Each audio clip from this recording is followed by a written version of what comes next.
Derrick Wyndham. I always called him Mr. Wyndham. I don't think I've ever called him Derrick in my entire life. It was always Mr. Wyndham to his face, and behind his back was always Wyndham.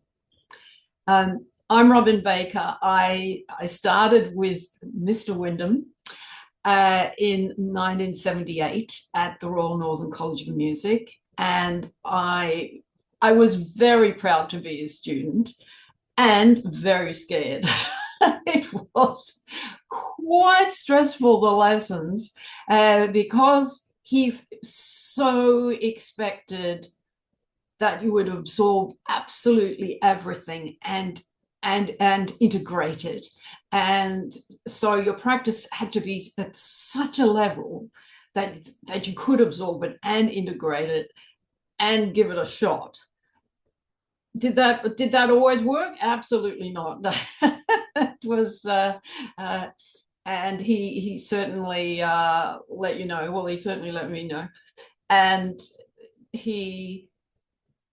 I can see him to my right. I think it was room 426 in the green corridor, the keyboard corridor, and I can just see him sitting on the piano to my right and playing Schumann's one of the Fantasy-Stücke, and I just knew that was real Schumann. And his Beethoven was real Beethoven, and his Schubert was real Schubert. And his hands, he had, from the memory that I have, he had very strong, thick fingers and an incredibly strong bridge and knuckles.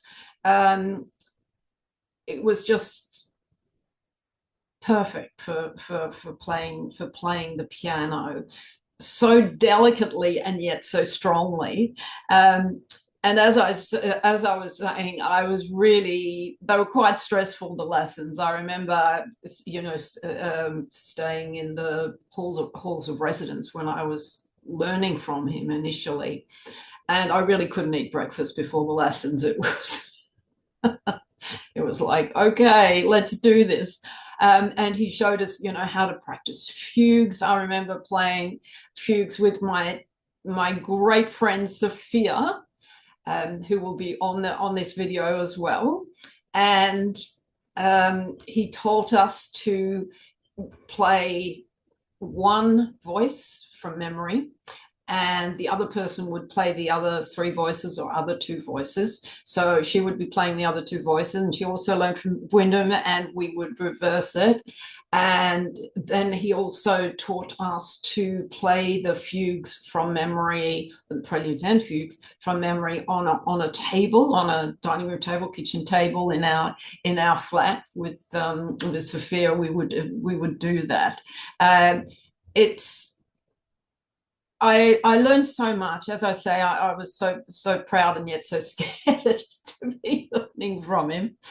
And he was a very, in hindsight now, with the 40 years experience that I have, performing myself and teaching myself, I realized how much he understood each of our strengths, and he created the exam programs around that, and he used our strengths to attempt to take me to I'm going to talk about myself, to take me to the next level, which is where I was always aiming to go. And whether you achieve that or not, I gave it a shot, and I did get so much out of learning from him. And I'm again so grateful to Sophia, because she kept in touch with him and saw him when he took often his annual holidays in the Canary Islands.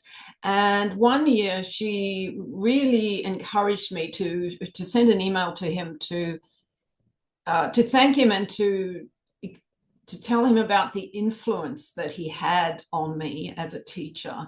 And so I'm really glad I communicated that to him directly, and that he knew. even those decades later.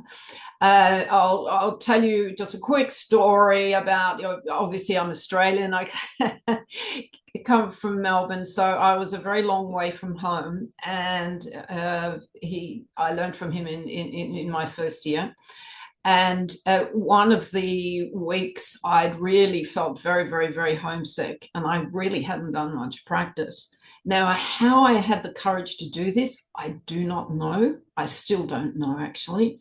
I said to him, look, I haven't done much practice. I've been incredibly homesick. I said, I've just had an attack of homesickness. Like, what the heck? And he was very matter of fact. I always remember it. I wasn't in any way taken aback by it or anything. He was very practical. He says, do what you need to do. Cry into your pillow at night.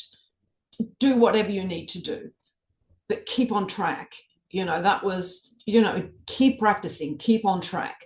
And it sounds very, very practical and logical, and it worked. Yeah, that's what happened, and that's very, very Wyndham, very Wyndham. And yeah, I kept going. He was also a very generous spirit, and the last thing I am going to mention. In my third year, I auditioned to become on the piano accompanist string, because duos and teamwork were always my thing and always my aim.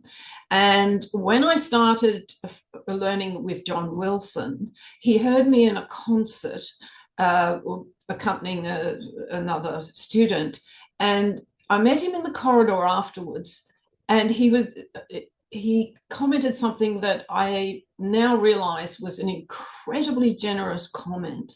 He said, John is getting the best out of you. You are really, his intent, I can't remember his exact words, but he did say that John was getting the best out of me and in the playing. And so he really heard my playing blossoming as well, and he gave credit to, I'm sure he understood the influence that he'd had on me and the part he played, but he was very, very generous in that way, and he was very accurate, and it was a great honor to learn with him, and I am so pleased we are putting this together. So thank you, Derrick.